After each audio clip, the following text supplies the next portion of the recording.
Right.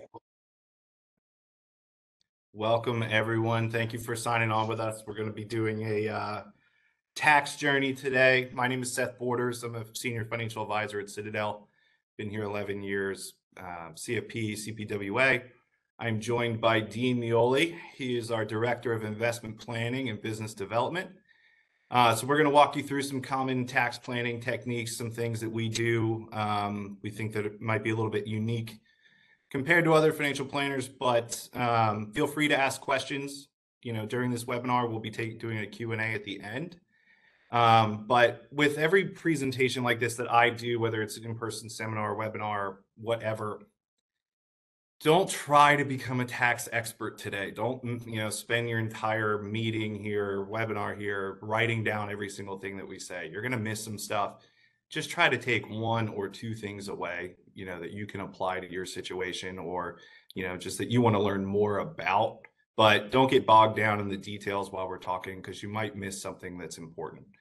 The information on the slide is great. We're going to cover probably, twice as much information just verbally, but our approach is client-centered, so we sit down with an appointment. It's all about you, right? What are you concerned with? What questions do you have? What's keeping you up at night? How can we alleviate those concerns, but also maybe discover some that you didn't know you had, that we can help you with.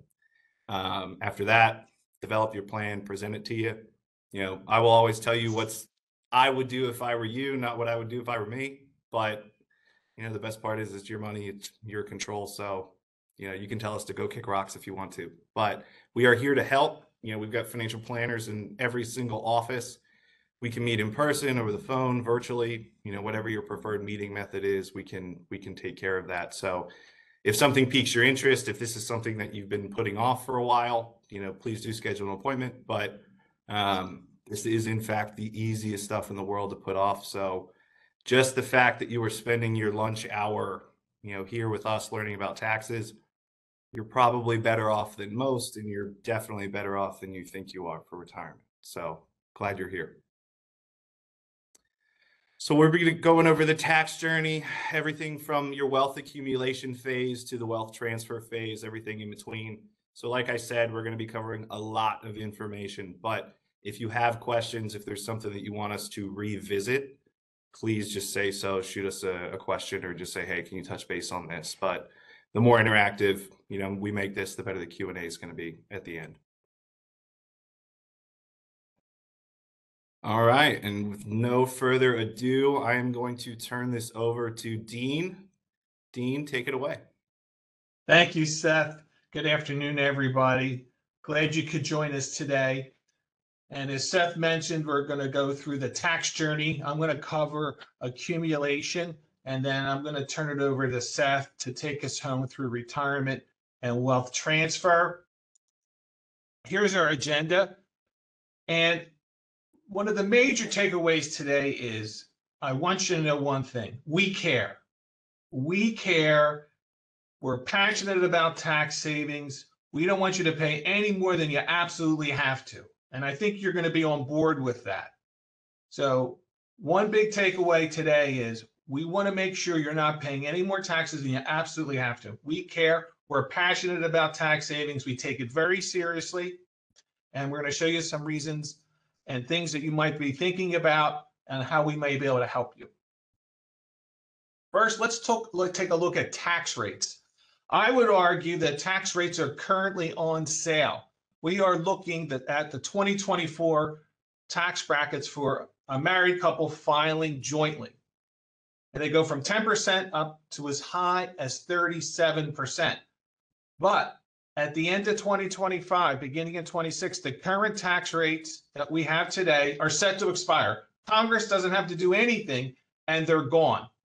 So there are certainly investment and tax implications to this election that's coming up in November. And just as a highlight, we are going to be doing in-branch seminars around the election, specifically on investment and tax implications, and also year-end tax planning. So make note of that. We don't have dates yet, but it'll be September, October timeframe. And you might say, well, Dean, if I'm not in a high tax bracket, do I still think about tax savings? And I will say, yes, absolutely 100%. Let me highlight something for you real quick. We have the 12% bracket for a married couple. You're in that bracket up to $94,300 of taxable income. When you're at that tax rate, guess what your long-term capital gain rate? Guess what your qualifying dividend tax rate is? It's zero. Bupkis. Now, that's an amazing number because you might be in a situation where you might need cash flow and you're thinking about, maybe I'll take it out of my IRA. But if you take it out of your IRA, that's going to be taxable. That Uncle Sam has got his hand out and waiting for it.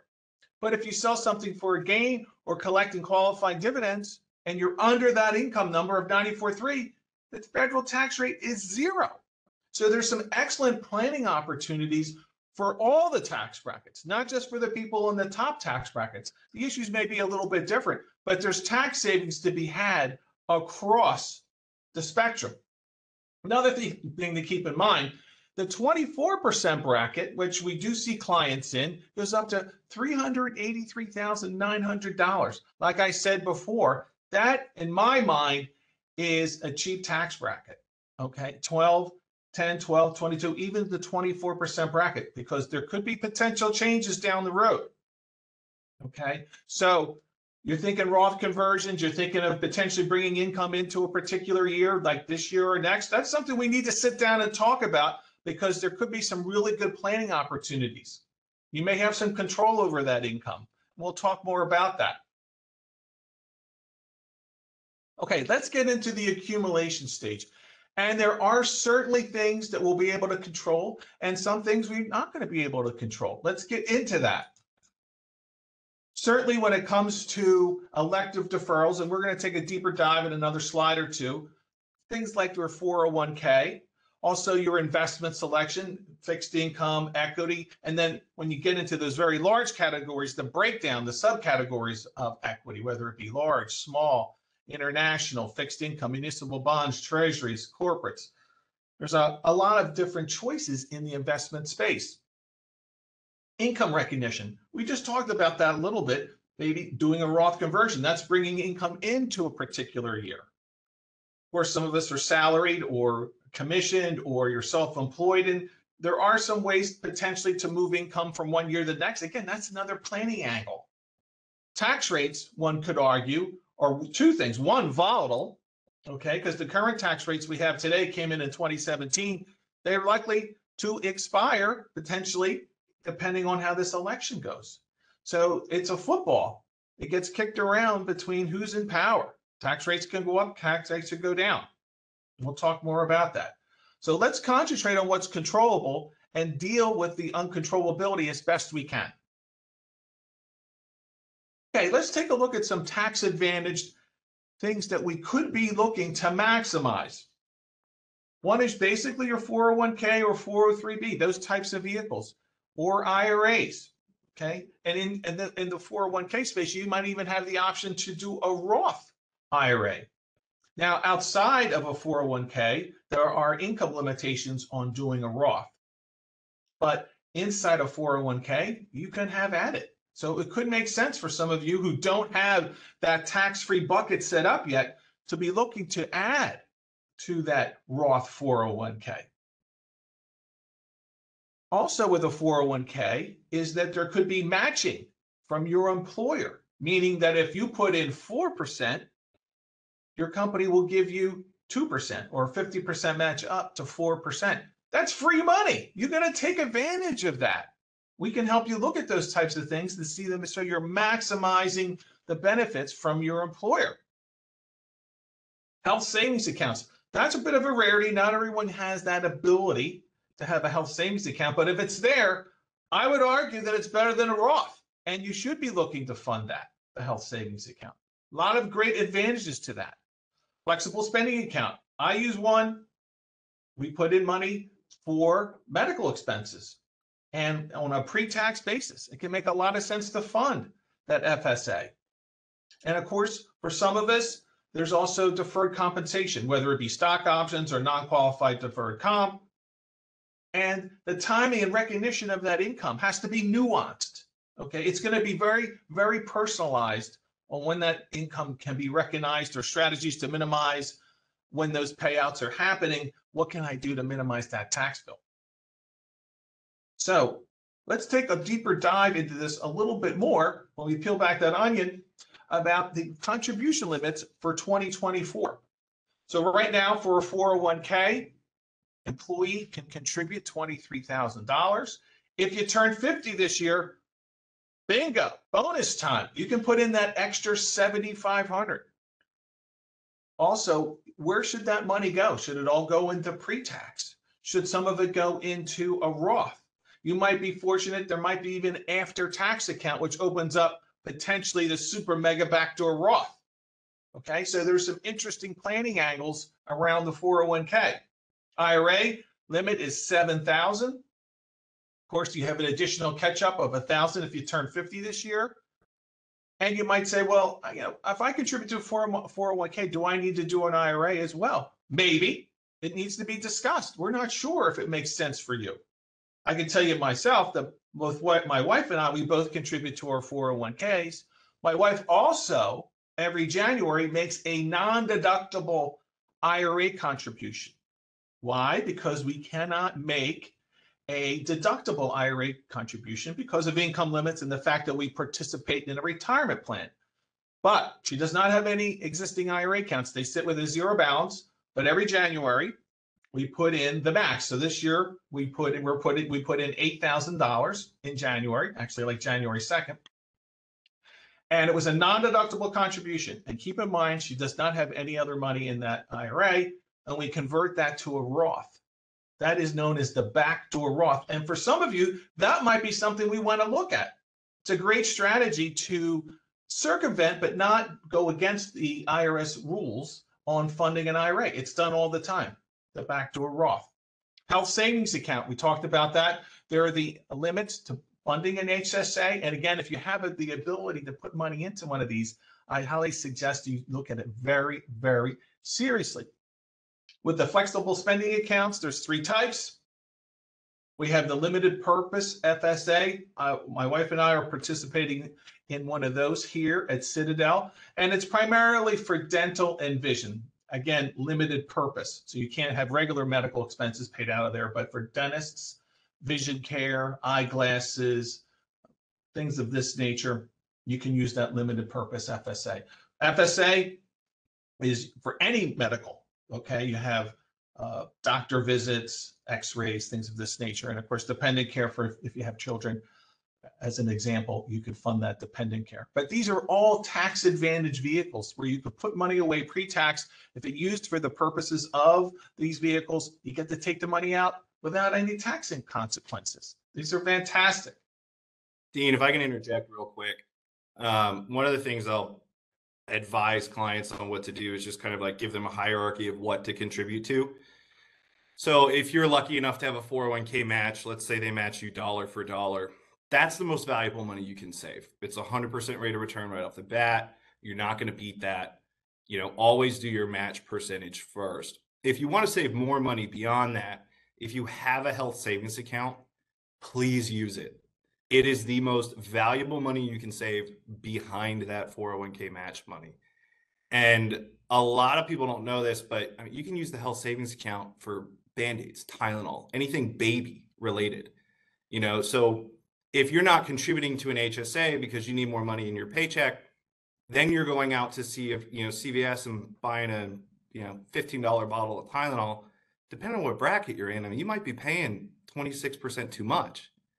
Health savings accounts give you 3 tax deductions, not 1, federal, state, and local. And if you invest the money in an HSA, it grows like a Roth. So if you're not taking advantage of your HSA, if you do have one, definitely sit down, commit some time to it, look at it, see if it makes sense for you budget-wise. Wow, that is awesome advice, Seth. And see, this is the kind of added value when you're working with the financial advisors here at Citadel that you're getting. And these little tidbits just like that can add up to big savings. Now, another thing we do to find savings is we review tax returns. We don't prepare tax returns here at Citadel, but we review tax returns. And it's been my experience, because I've been doing this for many years now. I've probably looked at over 6,000 tax returns. We know our way around an income tax return. And you say, well, why do you look at them? Well, we're looking for tax savings ideas to reduce your tax bill. Now, most of you probably do your taxes yourself, whether it be through, let's say, TurboTax or H&R Block, or maybe you use a tax preparer, someone where they take your information, get everything on the tax forms, electronically file it, and it's done. But they're not necessarily engaging you in tax optimization strategies and tax planning. That's where we come in. That's one of our big value-added services here at Citadel, is we want to take a look at your tax return. It's part of what we call the financial checkup. And I'm going to say it right now. One of the action items coming out of this is for you to come see us, and let's do that financial checkup. Let's take a look at your portfolio. Let's look at your tax return. You most likely just filed it last month. Okay. We still have a nice runway before the end of the year. Tax planning has to be done during the year for the most part. Let's get on our front foot and take an active approach to reducing that tax bill. And again, we're not challenging how the return was prepared. The year was over. We're assuming for the most part that the numbers on the return are right, but what could we do going forward to potentially reduce the tax bill? And we're putting the magnifying glass on this tax return. We're looking at interest, dividends, cap gains, how you're handling required minimum distributions. Does the QCD, the qualified charitable distribution, make sense for me? We're looking at itemized deductions. Now, over 90% of Americans don't itemize, but maybe you can if you change the way you bunched your itemized deductions together. So again, that's something that can be nuanced. One of the things I do when I can, and I did it recently, is I reviewed the president and the vice president's tax return. That's public documents. You can actually see those. And I happened to take a look at President Biden's tax returns. And guess what? I found close to $17,000 in tax savings ideas on the president's tax return. And the vice president, it's close to $24,000 in tax savings ideas. So I wrote to both of them. We'll see what happens if they ever get looked at or answered. But nonetheless, I felt I've done my civic duty. And if it was a Republican president, I'd be doing the same. So it's not partial to any party. I'm neutral. Point is that even someone in the leader of the free world needs tax advice. And guess what? He should be working with Citadel, because he would be getting it. Now, let's get back to some of the traps that we see in the investment side of a tax return. Now, certainly when you're working with an advisor, you're talking about asset allocation to meet your future goals and objectives. So how much should go in equities, how much should go in fixed income in a very general way, your asset allocation. But what we say in real estate, and it's very applicable to how you with your investments, is asset location, because not every asset class is going to be tax efficient. Now, I'll give you an example of a tax efficient asset class: municipal bonds, federally tax free. You happen to own Pennsylvania bonds. Now they're state tax free, so double tax free. Not that Pennsylvania is a very high tax rate. Point being is tax efficient asset class, municipal bonds. Something that's not tax efficient. Well, sometimes we employ managers on the equity side that are high turnover. They do a lot of training. Very tax inefficient strategy. Might not be good for your taxable account. Great for the IRA. High yield bonds, great yield, but not good if you're in a high tax bracket. Better to put them in an IRA account. So we're actually looking at those types of things. So if you're picking up income on your tax return, guess what? Uncle Sam, state of Pennsylvania, they have their hand out. They're taking their cut. And it's not what you make, it's what you get to keep that matters. Okay? Short-term gains get taxed at ordinary tax rates, as high as 37%, where a long gain is only taxed at potentially, let's say, 15%. Ordinary dividends versus qualifying dividends. Qualifying dividends are taxed like long gains. For instance, 15%. Ordinary dividends, 37%. Could be that high. Interest income, we see it on tax returns all the time. Whether you should be in municipal bonds or taxable bonds is going to be a lot of a function of your tax rate. We'll do a tax equivalent yield calculation to see what makes sense for fixed income if you're going to have that in your taxable account. And again, it's all a way to drive down that tax bill as low as legally possible. Of course, we're also looking at other things as well. We're also looking at, for instance, IRA distributions. If you're over 7.5, maybe a qualified charitable distribution could make sense for you if you're charitably inclined. You're not itemizing. It's very common because it's very hard to itemize. Well, if you're going to give to charity, your IRA could be a good place to get those dollars from.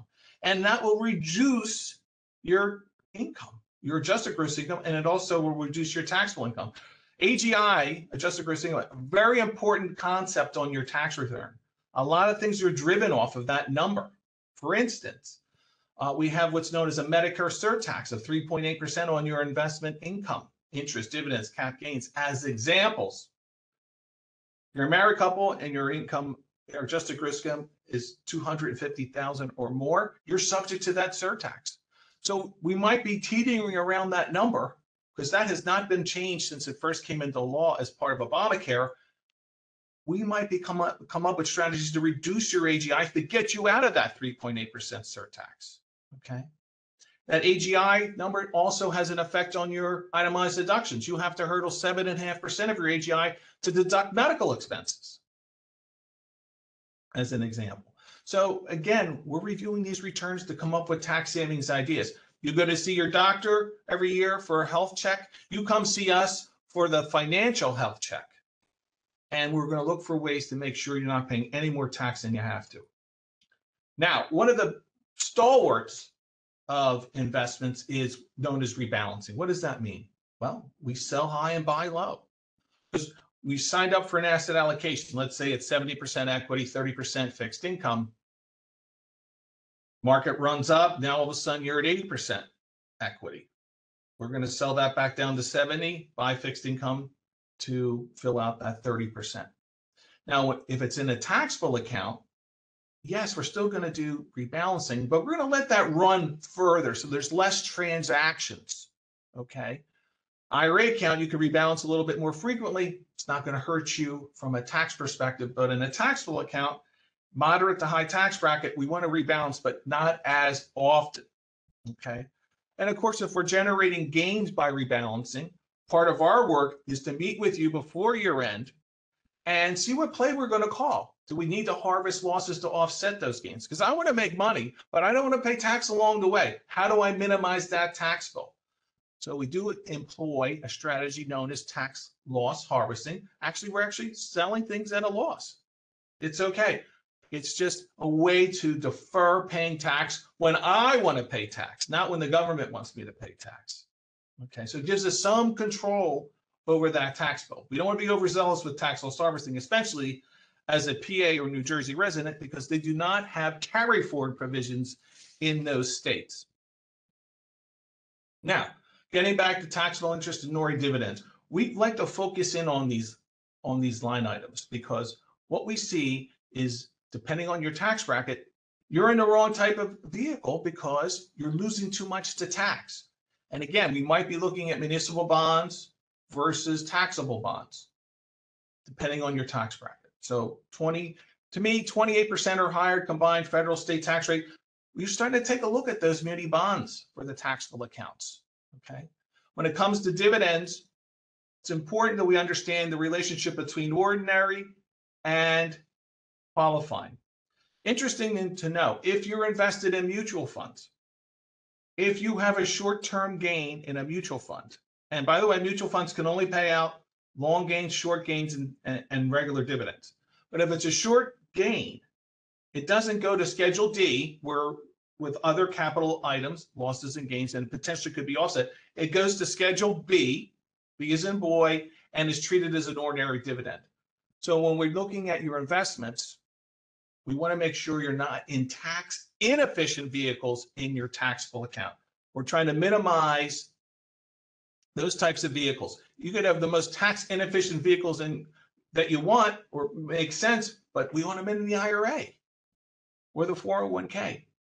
Keep that tax inefficiencies in lockdown mode in a traditional Roth, those types of things. Taxable account, moderate to high tax bracket, we definitely want to be in tax efficient vehicles, whether it's exchange traded funds, whether it's in owning stocks directly, where we can use potentially, let's say, a tax overlay manager to manage that tax bill, or tax efficient mutual funds. Yes, they do exist, okay, but not every mutual fund is tax efficient. I can show you plenty of examples of very tax inefficient mutual funds. Most can't even manage for tax because it's not in their mandate to do so. They don't have the structure from a technology standpoint. They're using the same fund to manage ERISA money, which means that's it. They can't manage for tax even if they wanted to, okay? But we do partner with firms that do that for us, and we keep an eye on them to make sure they're doing it correctly. So something to keep in mind. Dean, one of the things I see a lot too with people's emergency funds, it's a super personal number. But one of the issues people get into that when they're good at saving money, you may say your emergency funds, $50,000 hypothetically. What you need to get in the habit of is you really want to get your bank account to like an equilibrium, and that's where money in is equaling money out. Most people have trouble doing that because they're either spending more than they make, or miscellaneous expenses come up. But if you are one of those savers, if you pick 50, it's important to sweep that extra money as you save it out of your account. Personally, I use a brokerage account, so I'll take that extra money usually every quarter, move it over to my brokerage account. The problem that I see with clients and prospects, if you don't do that, you may have been comfortable with 50. Now you kind of like 75 better.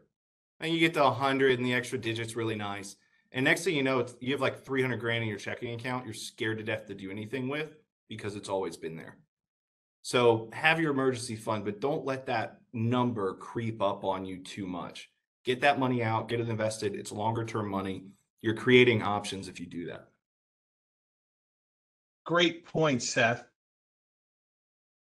And that leads me to my next slide, which is we'd like to focus on line 7 of the 1040, which has to do with your cap gain and losses.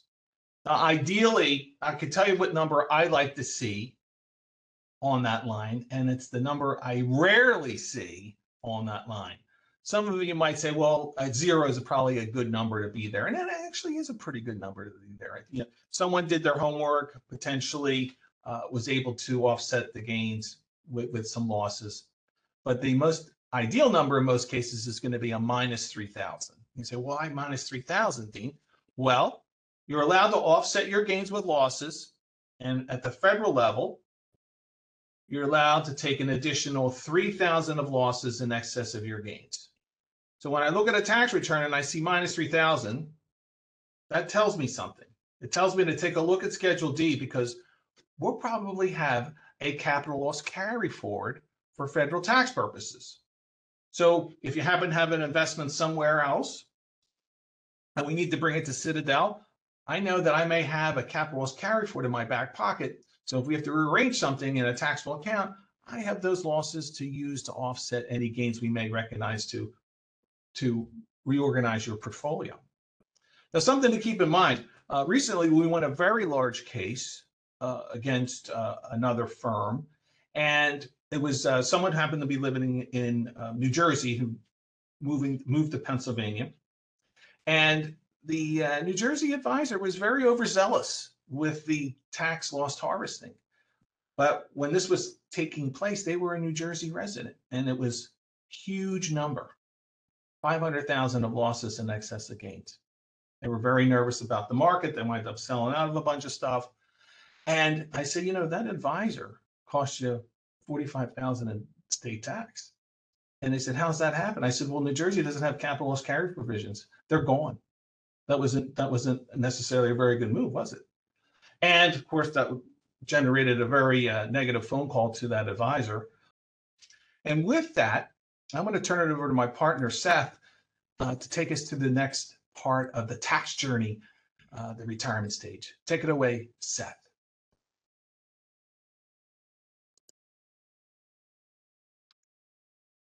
All right. Thanks, Dean. Okay. So the retirement stage, most people, who are good at saving money, they get it. They put money in their 401k, they're using their HSA, they understand where does this money need to be flowing into, but it's very rare that people really understand like how to get down the mountain, right? So how do we turn wealth into income and how do we be tax efficient with it?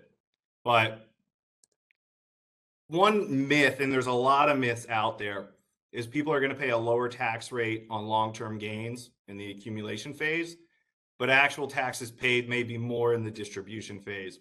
And if you're really paying attention, you might think back to Dean's slide where the effective rate was lower than their actual bracket. But whenever you have capital gains, those are always stacked on top of your other income. So when everything gets run through the brackets, your ordinary income goes through first, then your capital gains come into play. So for an investor with $300,000, they're in the 24% tax bracket, but they can generate income from a taxable account with capital gains of 18.8. So it's important to understand what type of money, you're taking as income, but it's also important to understand like how is it taxed and where is it taxed in your income. The people who are what I'll say the most fun to work with are the people that have different money types. So everybody knows diversification. And some people take that super literally. That does not mean open up like 17 different IRA accounts. It means be diversified in your holdings. But when you're diversified in your money types, when you've got cash that's invested in an emergency fund, that's a taxable account. Those income tax rates are 0 to 37% for short-term gains. By the way, if you do have a short-term capital gain, if it's something you've done really well on and you're kind of itching to get out of it and realize those gains, it's over a year is the tax rule for that to be long-term. If you bought it on May 8th and you sell it on May 8th, that's short-term capital gain. So don't make that mistake. It's got to be a year and a day. Then you've got tax-free accounts, you've got Roth IRAs, life insurance, tax-deferred accounts, traditional IRAs, 401ks, maybe you have a deferred annuity. Those are somewhere between 10 and 37%. But you can be very choosy about where you pull income from. So we'll use tax-deferred accounts to fill up your standard deduction in your lower brackets, but then we might pivot over to using these taxable accounts, once we cross that 22% threshold, whatever it is for you. Tax-free accounts, you got to really have a good tax reason to take a large distribution early. But most of your career, you haven't really been in control of what goes on your return. You get paid what you get paid, and you've got your savings accounts. But in retirement, it's super important, and you can be very particular about what number ends up on your 1040. But be very cognizant of what distributions you're taking and from what accounts. So I think that's one of the biggest things with creating income in retirement is how do we do this so that you're keeping as much of it as possible? And it's easy to make mistakes, but one of the things that I think people don't realize, if you do want to do this yourself, there's a big overconfidence bias. And what I mean by that is you're always going to think you're doing the best job. And not just because you're you, but with this type of thing, nobody's grading your return. Nobody's grading your investments. You're not going to know if you're making a mistake. Only if you learn about it later and you can correct that issue, you're not going to have any idea that you're paying too much in taxes. So that's one of the things that if you work with an advisor, we can alleviate that and we get to be, objective and, point out anything that you might be missing. Because if you don't know, you don't know.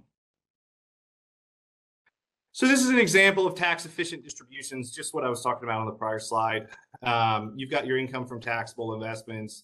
That would be like your IRA distribution. You've got taxable Social Security income, and then you've got your retirement account income. So this would actually be your brokerage account withdrawal. But let's say you take $60,000 of tax deferred savings. Now you've got $30,000 of taxable Social Security. That's not your total Social Security. That's how much of it actually is subject to tax. And I'll go more into that on the next slide. Then you've got your standard deduction. So if you're married, filing jointly, if you're under 65, it's $29,200. The first $29,200 you make, you don't pay taxes on. So that means that your actual taxable income is $60,800. But we're in the 12% bracket. The 22% bracket doesn't start for another $33,500. So this is a good example of maybe we want to add some income. So do we want to take more money out of the IRA just to fill up the 12% bracket? Do we want to do Roth conversions? Do we want to realize capital gains and pay a 0% rate? Those are all different conversations that you can have. If you do want to do Roth conversions, you want to be very specific about what amount you're converting, and up to what point. But you also need to understand how the Social Security tax works as well. If you want to take a good idea and turn it into a great idea, couple a Roth conversion with a donor advised fund. Now you're adding income, but then you're taking it away by lumping charitable contributions together. So I kind of look at that. It's almost like the IRS is paying the taxes on your conversion for you. But if you're in that 12% bracket, which a lot of people are, you've got a lot of flexibility, especially if you have different money types that you can use. Now, this is a calculation. I probably do this 8 to 10 times a week. I need like 3 calculators open on my computer to do it, but it's super important for people to understand. It's also a good example of how people who are even savvy about this stuff or have a interest in it and actually enjoy doing it. It's very easy to misinterpret some rules. I don't want you to get too hung up in the formula. Just hear what I'm saying. But the way Social Security is taxed is it goes by this formula where they take all of your other income, then half of your Social Security, add those two numbers together. That's what's called provisional income. Then they run it through this table. So if you do that calculation, if it's $32,001, some people out there think that means 50% of their Social Security is going to be taxed. It doesn't. It means 50 cents of that $1 is going to be taxed.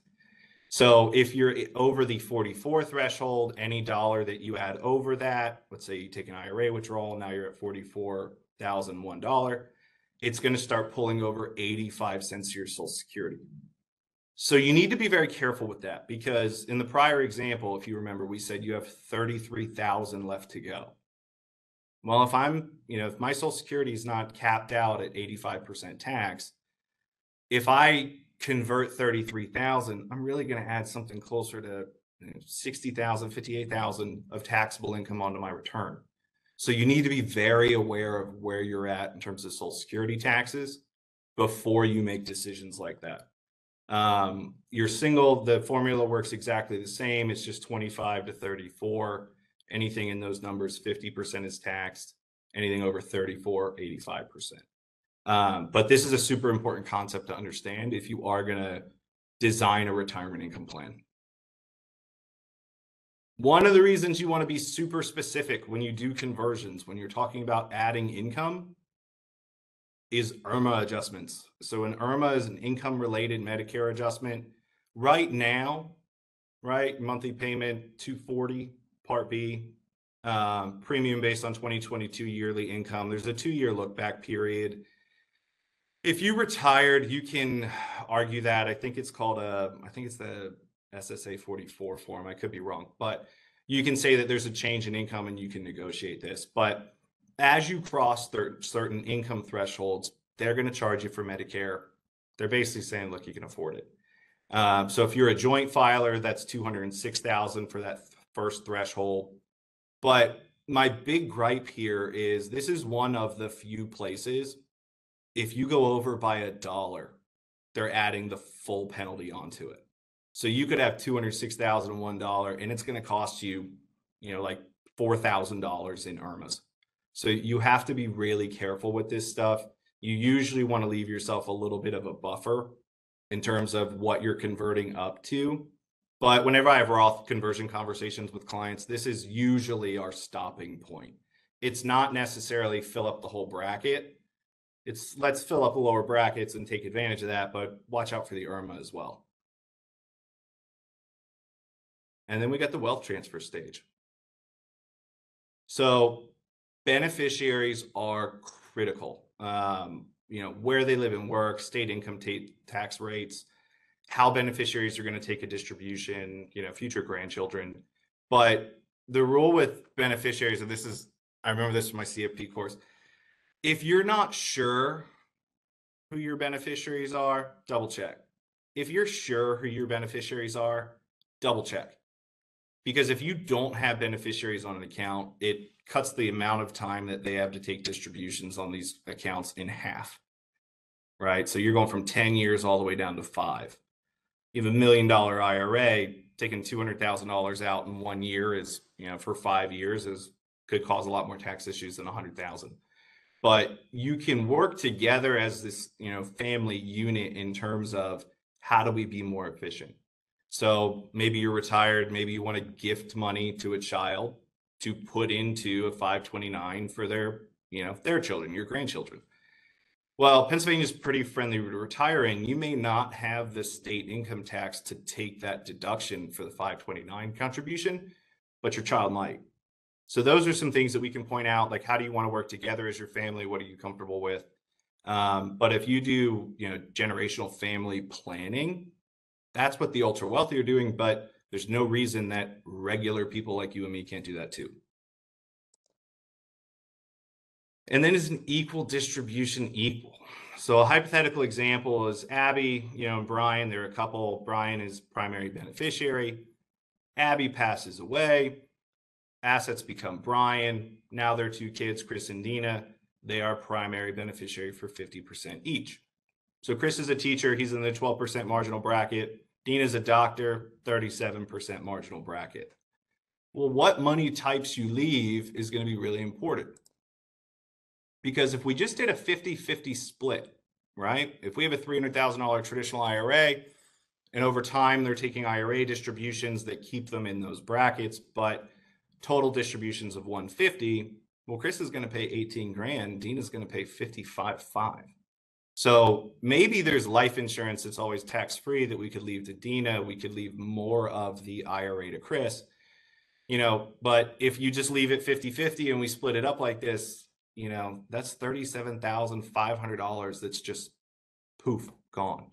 And one of the reasons I started focusing on tax planning so much is it's one of those things that if you pay $1 too much in taxes, it's like taking $1 out of your wallet.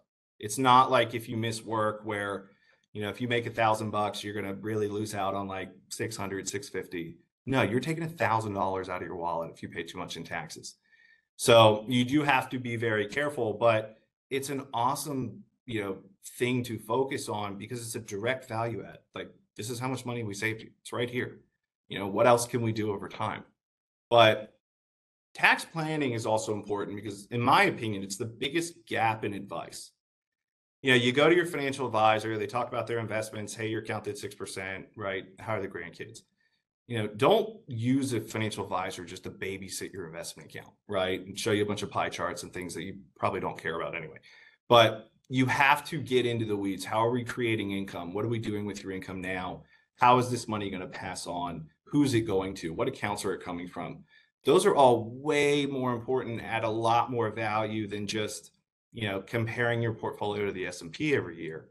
But this is a good example. So bottom line, if you take nothing away from this webinar, double check who your beneficiaries are, because this is crazy important.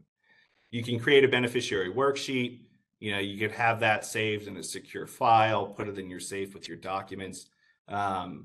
These retirement accounts that you have or any brokerage accounts that you have with a TOD, life insurance, those are not going to go by your will. They are all beneficiary specific. So the nightmare example is, let's say somebody is, married, divorced, remarried. Well, if you never update your life insurance policy from your ex-wife being the primary beneficiary, guess who gets it? It's the ex-wife. So you have to be very particular and just double check these things, make sure you got everything in line. But whenever I look at, someone's 401k or outside accounts, we're always checking the beneficiary tab every single time. Just make it a habit, just double check, make sure there wasn't some glitch on the company side, whatever, or that you thought you finished completing it, but you didn't. But take some time with this, just make sure everything's updated and correct. But as to summarize, there's 3 stages of this tax journey that you got to go through. We're very capable of guiding you through each and every one. We're going to maximize controllable elections to potentially reduce taxes. Consider taxes when creating an efficient retirement income plan. So if your financial advisor is giving you an income plan in gross dollars, come see us. because we'll actually tell you, hey, this is how much you're actually going to spend. Nobody spends gross dollars. But plan ahead for wealth transfer decisions. How do we, take advantage of these accounts that you can use, and how do we get money growing more tax efficiently that ultimately is going to end up going to the next generation anyway? Then just review your entire situation. Look at everything. Make sure we've got, our different money types, our emergency funds set up. Are we taking advantage of, low hanging fruit? Are we doing our backdoor wealth conversions? Those are all conversations that we're going to have. But the most important thing to know is we've got a really good group of advisors that want to help you. If you think that you need some help, just come see us.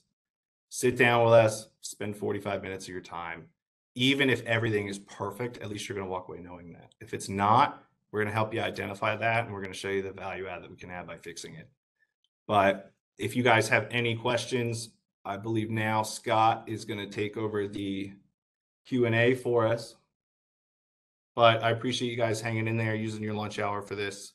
And Dean, thank you for participating as well. Glad to be part of it, Seth. Thank you, Seth. So I do have a few questions that came up. I'll start off with, how do I avoid Pennsylvania inheritance taxes? I'm going to give that one to Seth. Thanks. Gifting is a good idea. You can gift, up to the $18,000 limit.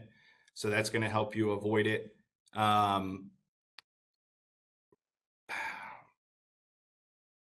Really, that's about it, unless you want to move out of state or something like that just prior. But you can gift a lot more money than the 18,000. That's a question I get a lot, and it's super misunderstood. So what the $18,000 limit is for the federal inheritance tax, which is anything over, I think it's like $29 million if you're married.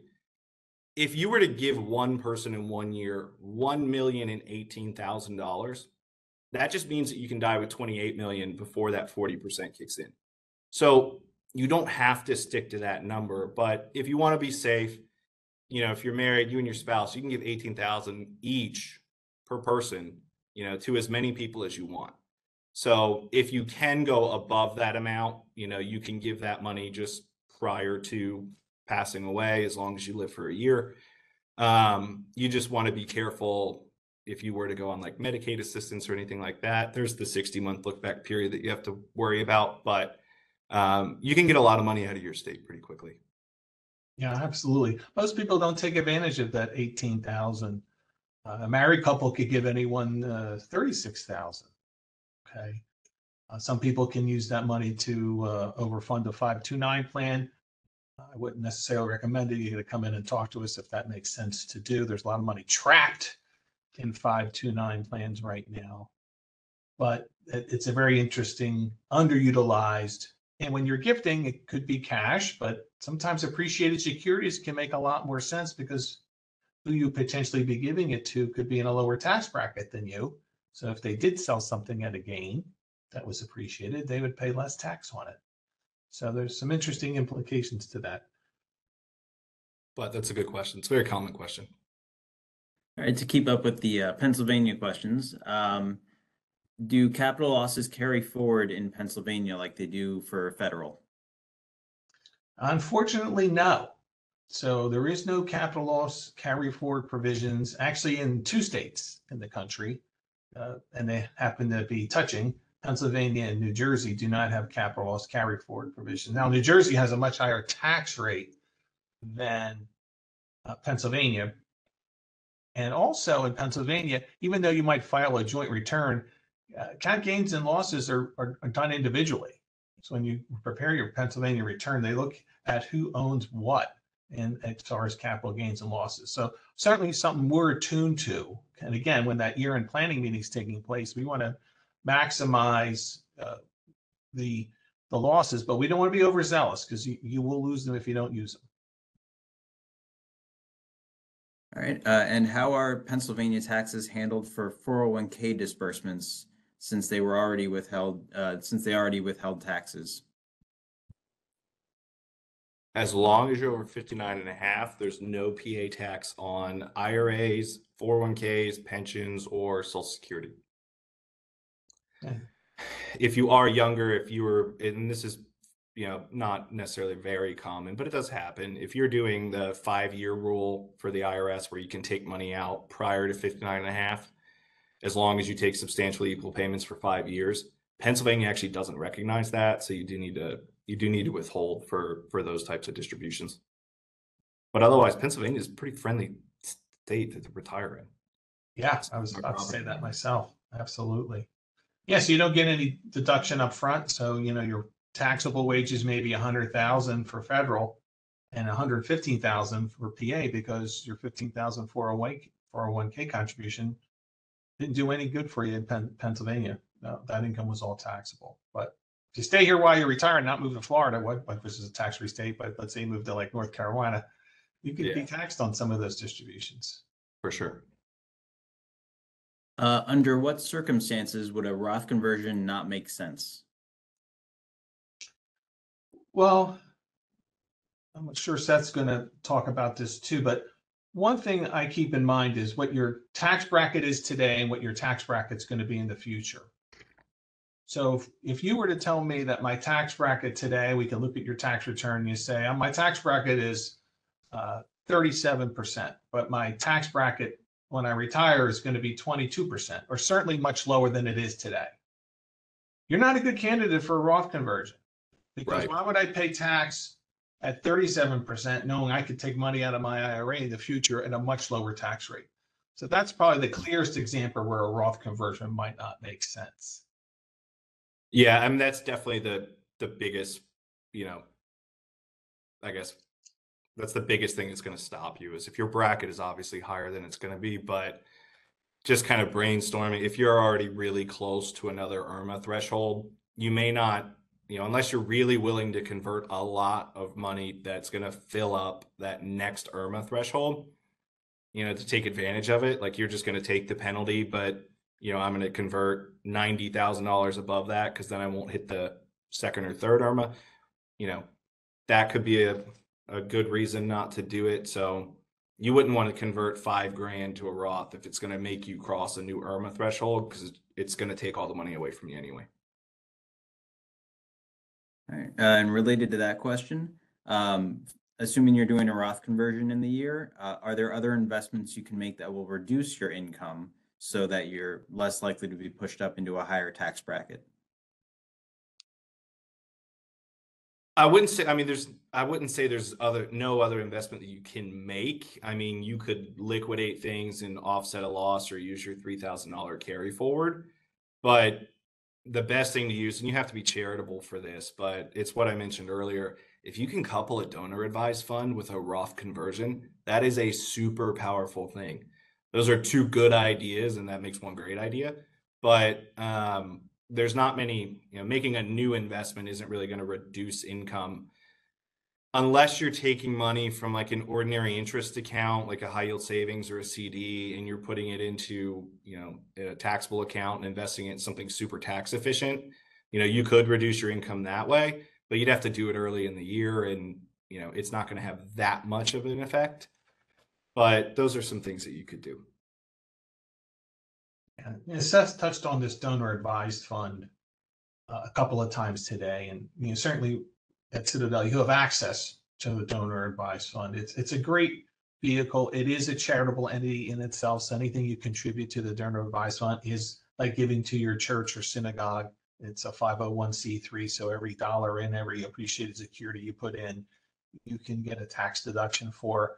And there's some really clever ways in utilizing that donor advised fund. And Seth certainly mentioned one was pairing it with a Roth conversion, because now you're really setting up a tax savings powerhouse. But there's some other clever ways, and that's what we bring to the table. And again, come in for that financial checkup. Let us review your portfolio. Let us review your tax return. You don't want us to find anything. But what if there was something wrong? Wouldn't you want to know about it so we can make it better? All right. And related to the Roth conversions again, how do required minimum distributions affect Roth conversions? So you always have to take your RMD first. So the sweet spot for Roth conversions in terms of like, your age or life, when you retire up until you have to take your RMD. So that middle gap is probably going to be your lowest income years that you can take advantage of. But if your RMD is $20,000, you have to take that 20. You can still convert after that, but if you wanted to convert 60, you're going to have to take an $80,000, distribution / taxable income. Yeah. And with the recent rule changes around RMDs, for some, you won't have to be on an RMD until age 75. Currently, it's age 73. So that gives us a little bit more runway to work with. And I might mean just taking money out of IRAs prior to your RMD age or Roth conversions. So again, planning is essential. Yeah, and if you're gonna, like, if we were to run a financial planning report, one thing I point out to clients all the time is, let's say that we're looking at your tax report. It's showing us how much income tax you're paying per year over a period of time.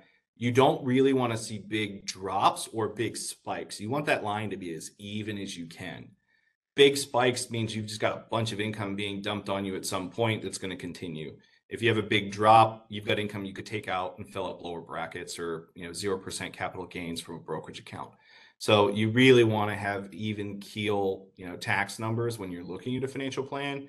Any mega change, positive or negative, there's probably something you can do to take advantage of that. Excellent point, Seth. All right, and then so I have a high yield savings account that caused me to owe taxes this year. What can I do to reduce the tax liability? Get more efficient. It's a common thing. I've had a few people want to take money out of high yield savings so they don't have to pay this higher taxes, which will in fact make you worse off if you were only going to use it. But if you have extra money in that high yield savings, get that money swept out. Use that equilibrium technique I was talking about earlier. Get it over to a brokerage account, assuming that you don't have other tax advantage accounts that you could fill up first. Make sure that money in that brokerage account is tax efficient, efficiently invested. Your emergency fund, that's what high yield savings CDs are for. But if you feel like you have extra money building up, this high yield savings with rates that they're at, it's causing people to owe taxes that they weren't necessarily accounting for. If you like the number and it's still causing you to owe money, you could increase your withholding on other sources of income to help cover that liability. You can make a quarterly payment. There's different things that you can do. All right, I think we have time for just one more question. I'm concerned about leaving my IRA to my son because he is tempted by most things. What should I consider? Yeah, that's a common question. I think I'll call them the baby boomer generation. They've worked all their lives, and their children, some may be good stewards of financial assets, some others are not. Potentially, a trust could make sense. Now, keep in mind, most times a trust is not going to help you out from a tax perspective, okay? But it does put a governor on things, and meaning that, yes, the children could have access to certainly income and possibly principal, but they're not going to be able to just take the whole IRA money and, and within a week it's all gone type of scenario. And also it does provide potentially some protection around creditors and predators as well. So we would normally not recommend a trust, generally speaking, to be a beneficiary of an IRA, but sometimes it can make sense given, again, the circumstances. But don't expect necessarily tax benefits to that, but it could provide some other benefits that make you sleep better at night. All right. But to everyone that stayed on with us, thank you so much. I hope you found this a efficient use of your time. But if you have further questions, if you want to stop putting this stuff off, if you want to get more serious about looking at it and getting a plan together, come see us. We're happy to help. Thanks, everyone. Take care. Bye. Thanks, guys.